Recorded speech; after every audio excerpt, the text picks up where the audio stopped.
How long did it take you to track down all the sources for your book? I can say until now I didn't finish, because, you know, they didn't walk on the street with a sign, I wasn't the Sonderkommando. Some of them, for reasons we can mention later, didn't want to deal with it, as if it never happened. They were not ashamed, and they are not guilty. I see them as victims of the German cruelty as all the other victims. But still some kind of reluctance to speak about it. So it really was a detective work to find them. And I'm not sure I have found everybody. And believe me, there is no 1 week in which I don't get a telephone call. In this country there is somebody, and I call, and then I find out they were in similar commandos, but not these other commandos. It's a difference. So I think I got 99%. There is one person who refused, the only one who refused to speak, and you wouldn't imagine which country he chose for living in, Germany. The only Sonderkommando, he isn't a German Jew. If he would be a German Jew, I would understand it, but he's a Czech Jew. It's Philip Miller, who gave a very intensive interview for Claude Lanzmann in his film Shoah.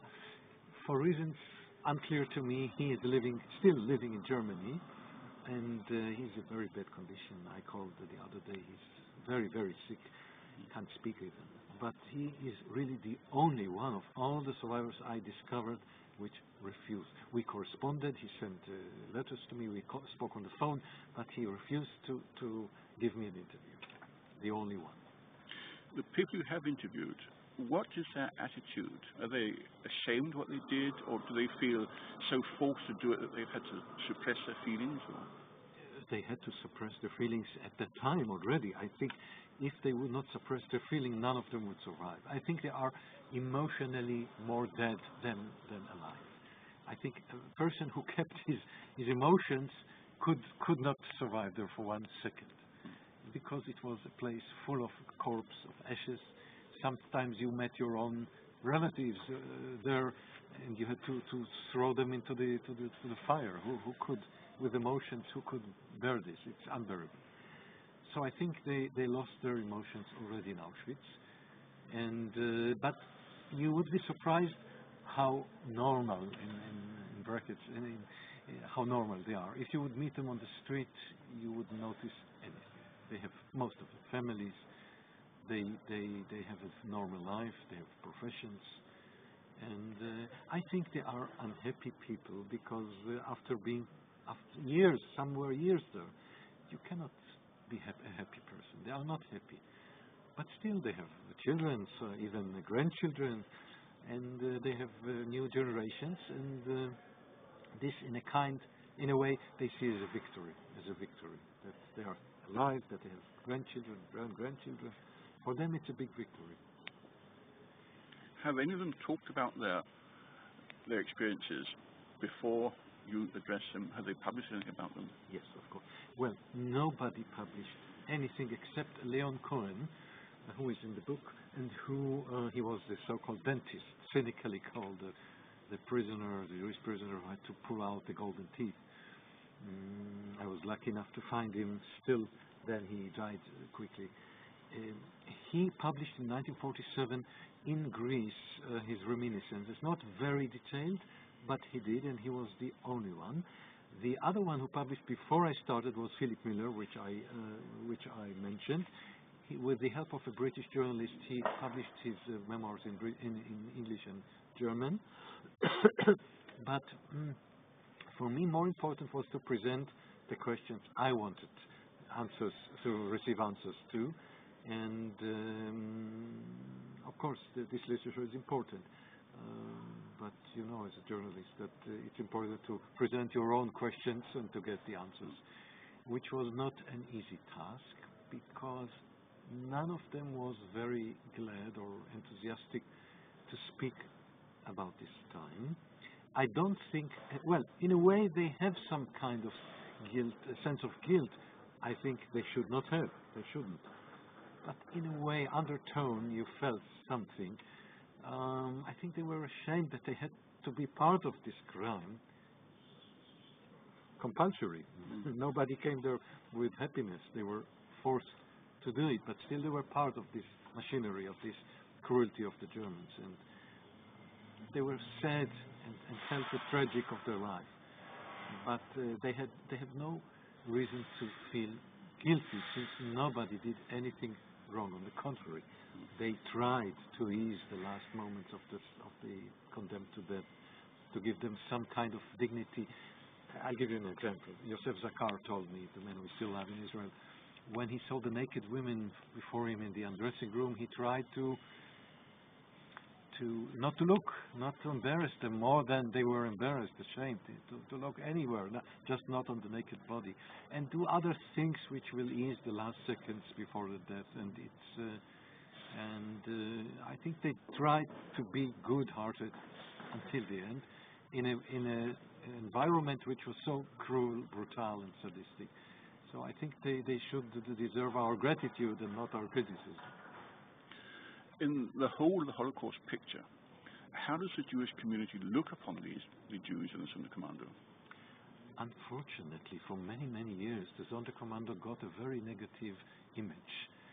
First of all, because of the testimonies of other prisoners, some of them non-Jewish, which saw the members of the Sonderkommando as collaborators, as partners of the killers, the German killers. And also in Israel and in some testimonies of Auschwitz survivors, you could find a very negative tone towards those survivors, or those who were already dead.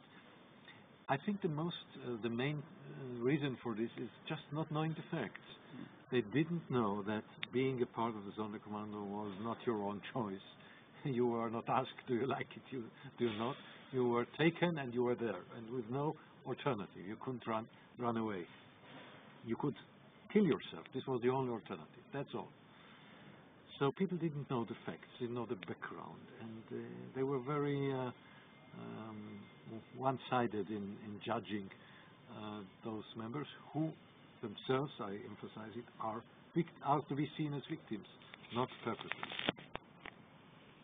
And how was your book received in Israel? With big interest. People told me, we thought we know everything about the Holocaust, and now we see we knew very little, because this was my goal, to go into the smallest detail, because in this case it's very important. The little detail: what was the height of the gas chamber, how did the people react in the last seconds of their life, how did the Germans react, how did the Sonderkommando people behave, and what was the color of the wall, anything, because this is the last chance knowing such facts.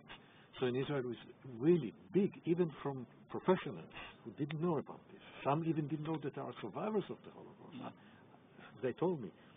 In Germany, where the book is really a bestseller, I can say, it really had it made a shock. I see in my lectures in Germany, people suddenly, I'm speaking, suddenly people burst out in a hysterical cry and have to leave. It happened many times, have to leave the hall and do not come back. They feel such sorrow and shock. And I think I made them be confronted with the big crime of their own nation. And so I'm satisfied that I discovered the core of the crime that I discovered, because this is the climax of the Holocaust, the factory of death. And people may say technical details are not the most important thing. In this case, they are. They are very important. They're very important. The book is at the moment available in Hebrew, Polish, English, and German versions. Tomorrow, a Danish version will be published called græd, uden, tårer. This has some new information in it. Can you tell us about that, please? The Danish version? Yes. Oh, yes. The process working with Mr. Hans Bandmann, the publisher of Introite publishing house, was very interesting and satisfying for me. He took the project very seriously. So he didn't see it as a business, but more than this, and I think it's very rare in the business of publishing. So we decided to do something new. First of all, I made changes in the introduction and the historical, but more than this, two new things which are not in any of the other publications. The first is really amazing drawings, amazing maps of Birkenau as a place, as a camp, and the crematoria, made by a genius architect from Germany, Mr. Peter Siebers, with whom I'm making a new project of the topography of Auschwitz, and subtitled Auschwitz as it really was. And Mr. Siebers was really friendly, ready to contribute part of this future project. For this, I'm happy he was positive and gave to this publication some of his really outstanding drawings, in which you can see the crematoria from inside as if you're standing there, to the last detail. He's really a genius. And so you find here about 10 or 12, I can't remember, drawings of the crematoria, the 4 crematorias, and Birkenau and other places. It looks like a photo. It's amazing. So this is totally new. It was not published in any of the previous editions, and I'm very thankful that Mr. Brenman was ready to take it, and he understood the importance. This is one new element, which is not in other than the Danish edition. And the other thing which appears for the first time in a Danish edition are more visuals. In other words, more photos, aerial photos from Auschwitz-Birkenau made by the Allies in 1944. I think most readers in Denmark will be astonished to see it for the first time. In addition, some of the clandestine photos which the Sonderkommando prisoners themselves did in order to warn the Jews of Hungary not to come there, because this means death, and other visuals which appear for the first time in any of the publications of mine and the Sonderkommando. So the Danish reader gets 500 pages. It's bigger than any other edition.